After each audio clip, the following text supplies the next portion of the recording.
Hola, bienvenidos, muy buenas tardes. Nos presentamos, somos Diego Arellanes Tapia, Alexander Hernández Méndez y Jordan Josué Guajardo Urías, estudiantes de la carrera de Ingeniería en Tecnologías de la Información, desde la Universidad Politécnica de San Luis Potosí. El día de hoy tenemos el gusto de entrevistar a Sayuri Vidales, licenciada en Derecho. Ella es una gran persona que ha tenido un gran impacto en la sociedad. Los dejaremos con esta bonita entrevista que hemos hecho. Para comenzar, cuéntanos un poco de ti, Sayuri. ¿A qué te dedicas actualmente y por qué consideras que es importante? Bueno, actualmente yo colaboro en una asociación civil que se llama Juntos una Experiencia Compartida, y dentro de esta asociación trabajamos por la inclusión social y laboral de personas con discapacidad. Actualmente yo estoy coordinando un programa que se llama Lidera. Lidera busca impulsar a las juventudes con y sin discapacidad, justamente para que puedan encontrar su voz y convertirse en figuras de liderazgo. Y justamente va enfocado a la juventud, pues porque desde este espacio confiamos en que el sector de la juventud pues es el futuro de nuestra sociedad y de nuestro país.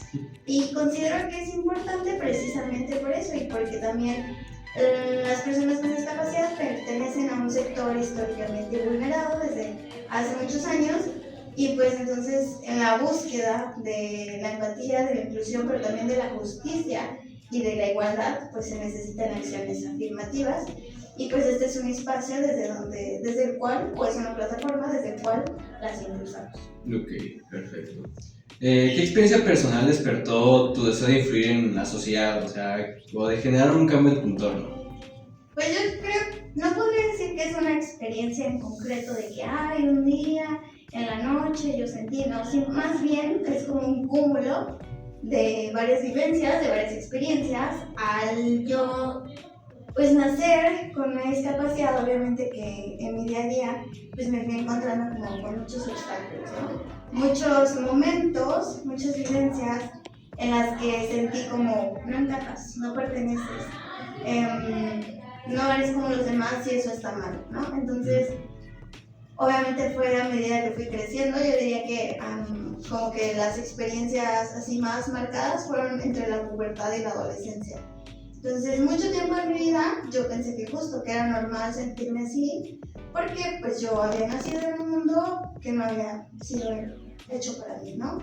O un mundo en el cual no pertenecía, entonces era como pues normal sentirme de ese modo. Sin embargo, es que crezco y que, por ejemplo, estudio la carrera que estudié, que es leyes, aprendo acerca como de que tus derechos como persona no están condicionados a nada, ¿no? Entonces aprendo también de la empatía, aprendo de la inclusión, aprendo de muchas cosas, y una vez que tengo esos como conocimientos, faltó la parte como del empoderamiento interno, ¿no? Porque a veces pues tienes la teoría o tienes la base, pero ponerlo en práctica como que ya es un poco más difícil y cuesta. Entonces fue como esa vivencia. Yo diría que juntos fue una parte importante en eso que mencionas, porque juntos fue esa parte que me empodera, ¿no? Yo ya tenía el conocimiento, las bases, las leyes, lo que tú quieras, pero esa parte de decir, ok, levanto la voz, pues no es fácil, o sea, incomodar no es fácil, porque vas a ser juzgado, porque las miradas van a estar sobre ti, porque vas a ser cuestionado. Sin embargo, pues fue como armarte de valor, porque ahora sé que pertenezco, ahora sé, ¿no? En ese saber, pues es como esta parte de saber que también hay muchas personas que se sienten así. Y no solo personas que viven con discapacidad, en general creo que el ser humano es alguien que siempre está buscando pertenecer, encajar, un sentido de identidad, ¿no? Entonces sé que en este camino pues he encontrado muchas personas que se sienten del mismo modo, y pues por eso es que digo que no es como una experiencia en concreto. Quizás podría contar muchas en las que me sentí que no encajaba. Sin embargo, creo que ha sido como todo el cúmulo de mi vida, ¿no? Y de los obstáculos y barreras que de repente toca vivir. Ok. Sayuri, desde tu perspectiva, ¿cuál consideras que ha sido el mayor aporte o impacto social hasta ahora? Que yo he realizado. Pues creo que Igualmente es esto que te comentaba, que a veces sabemos o tenemos las bases, pero hace falta gente que impulse o hace falta gente que alce la voz, ¿no? Hace falta líderes.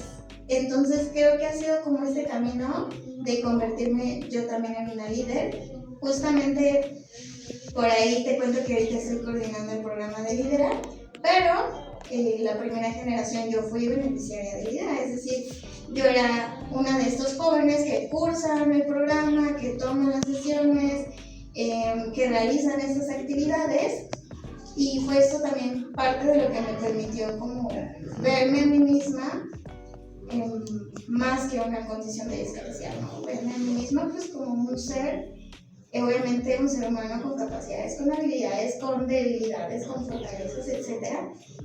Sin embargo, es este camino el que me permite verme también como una figura de liderazgo, y es por eso que hoy estoy coordinando este programa. Para mí este es como un impacto bien importante, porque es como ayudarles a estos jóvenes a encontrar esa causa social que les mueve, a encontrar esa voz que te digo, a veces ellos tienen los conocimientos, a veces tienen las bases, tienen los valores, pero a veces también les genera como miedo incomodar. Que tengan la iniciativa. Así es. La parte del voluntariado creo que también ha sido un impacto importante, porque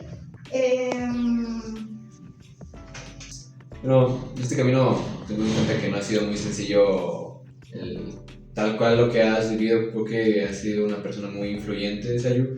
¿Qué dificultades enfrentaste principalmente en tu vida? Pues yo diría que justamente es esta parte del sentido de no pertenencia o de no encajo.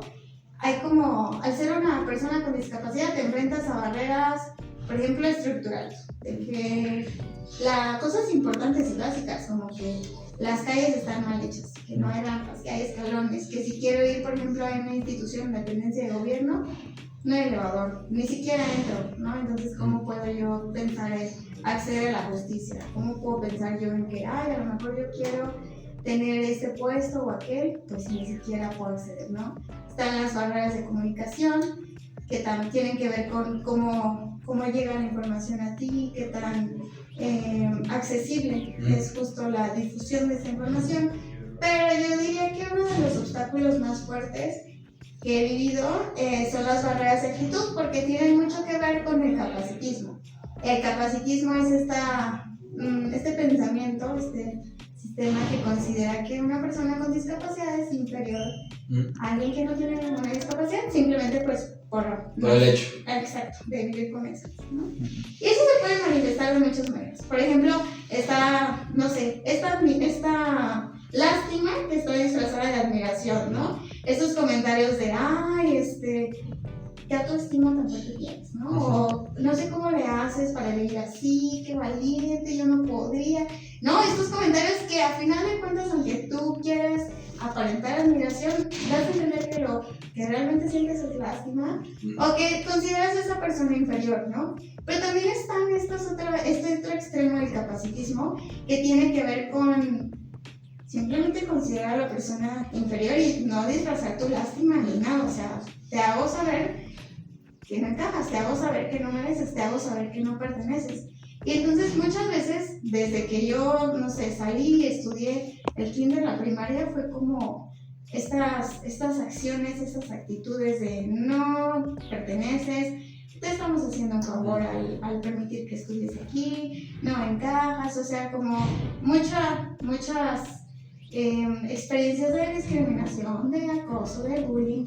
Entonces fueron cosas que pues a lo mejor eres niño y no lo entiendes muy bien, ¿no? Pero vas creciendo y se va quedando en ti, o sea, y en tu mente tú vas entendiendo que esa es la realidad. Como un tipo de límite, como quien dice. Sí, o sea, te limitas a ti mismo porque dices hasta aquí es mi límite, hasta aquí alcanzo a llegar, ¿no? Y pues no te das cuenta, obviamente, del potencial o de lo que puedes llegar a ser. Entonces, creo que es como esa parte de darte cuenta que en efecto, o sea, hay gente que te va a decir, no eres diferente, tú eres igual, vales lo mismo, ¿no? pero en efecto, eres diferente y en efecto las cosas son diferentes para ti y entre más pronto, en mi caso, entre más pronto lo aceptaba, como que era más fácil lidiar con eso. Sin embargo, fue como todo un camino y en este camino no hubo acompañamiento quizás de mis redes de apoyo, de mis amigos, de los maestros, algunos como que alcanzaban a ver el potencial, ¿no? De mi familia. Sin embargo, yo nunca conocí como a otra chica de mi edad que viviera con discapacidad. Entonces era difícil como vislumbrar a mí siendo algo, ¿no? Por ejemplo, si yo quería ser maestra, si yo quería ser abogada, si yo quería ser lo que sea. Y a mí me gustaba mucho, por ejemplo, Hannah Montana. Pero, o sea, Hannah Montana obviamente era un prototipo de un molde, ¿no? De lo que era correcta o considerado socialmente correcto, ¿no? Entonces, yo pensar en llegar a hacer algo así era como es imposible. Nunca he visto a nadie como yo como llegar tan lejos. Entonces yo era mi propio límite, o sea, yo me iba poniendo el límite, pero pues fue algo difícil, ¿no? Y obviamente las puertas están cerradas, existen muchísimos estereotipos que todavía a la fecha hay, tabús, prejuicios, entonces el ir tú abriéndote sola puertas, y cuando digo sola no me refiero a yo misma, ¿no? Obviamente acompañada y lo que tú quieras, pero me refiero a que la gente, si no lo vive, no le importa. O sea, si yo no veo una discapacidad, no me importa y no hago nada. Entonces, ir haciéndolo como abriendo camino sola, creo que ha sido como muy complicado. Ahora ya veo como un poco más de luz al fondo del túnel, sigue siendo muy difícil en muchas ocasiones y ya tengo más conocimiento, que creo que eso es lo que me ayuda. Sin embargo, pues puedo ver las cosas desde otra perspectiva. Ok, perfecto. ¿Cómo estás? Gracias. A lo largo de tu trayectoria, ¿qué valores han guiado tus decisiones tanto personales como profesionales? Yo creo que algo muy clave para mí es la empatía. A veces como que tú te cuestionas todo lo que has vivido y por qué lo has vivido, ¿no? El por qué tuve que pasar por esto, por qué me tuve que sentir así, Sin embargo, después ves las cosas desde otra perspectiva y entiendes que al tú haber vivido esas cosas, ahora entiendes a otras personas que se sientan del mismo modo, ¿no? Y que de no haberlo pasado, pues tu empatía o tu comprensión sería como muy hipócrita, muy vacía, porque no entiendes realmente lo que está pasando la otra persona. Entonces creo que la empatía ha sido clave para mí como para poder enfrentar también pues, los desafíos como cualquier otra persona, pero verlos desde este punto de al yo enfrentar y sobrellevar y superar esto, sé que van a haber personas que encuentren mi camino que se sientan del mismo modo. A lo mejor no viven lo mismo que yo, pero se sienten como yo. Y de ese modo creo que es que encauzo todo lo que vivo, todo lo que hago, tanto en mi vida personal como en mi vida profesional. La dignidad también ha tenido como un papel muy importante porque sé lo que es no sentirte como una persona digna de recibir o de merecer, ¿no? Entonces creo que es importante el poder llevar ese mensaje que todos como personas, por el simplemente hecho de ser y existir, merecemos como sentirnos con esa dignidad humana, ¿no? Entonces creo que es esta parte de si yo ya lo viví, me gustaría que no tuvieras que vivirlo, pero si te va a tocar vivirlo, que lo hagas acompañado o guiado por una persona que sabe cómo es pasar por eso, ¿no? Entonces creo que eso es algo que me ha guiado en este camino trayectorio. Claro, los valores siempre son la base del impacto duradero.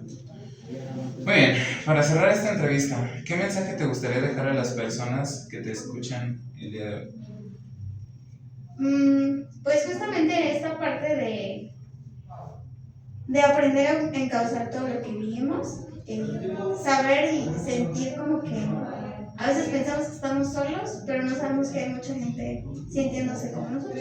O a veces vemos las vidas de las personas y pensamos que son perfectas y no sabemos que aunque así parece, pues por dentro se sienten a lo mejor peor que como nosotros nos sentimos, ¿no? Entonces saber que en este camino de esta vida, en este mundo, en este tiempo, en esta tierra, pues no estamos solos, ¿no? Aprender a que pues todo lo que pasamos lo podemos justo encauzar o podemos encontrarle un propósito y sobre todo a que podamos vivir con esa perspectiva de conciencia o de empatía, porque a veces precisamente no sabemos lo que está pasando ahí y a veces nos comportamos de manera como muy individualista de veo por mí, busco por mí, todo para mí. Y ya la verdad es que como que a veces las personas ya no le consideran ni siquiera importante el pensar en qué está pasando el otro, en cómo se siente, en cómo puedo apoyar, ¿no? Como que la empatía se está dejando de poner de moda, ya no está de moda, ya el altruismo tampoco, y ya como que a veces siempre es ¿qué recibo a cambio?, ¿no? Sin embargo, creo que eso es algo importante como sociedad y como cultura y como país y como etcétera, porque eso indica mucho pues cuál es el futuro de nuestra generación y de, sí, de quiénes vamos a ser, ¿no? Entonces, aprender a poder pensar en el otro y cómo desde lo que yo hago y desde lo que yo soy puedo aportarle y puedo sumarle, ¿no?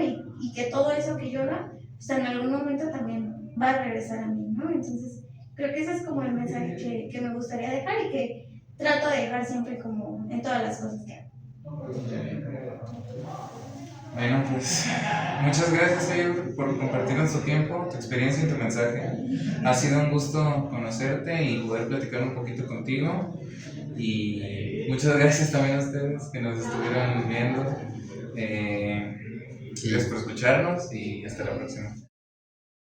Y tal y como escucharon a mi compañero Ale, hasta la próxima.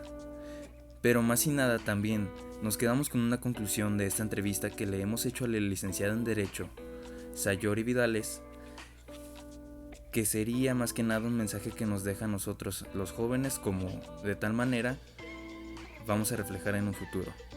Así que más y nada, cuídense y hasta la próxima, cuídense.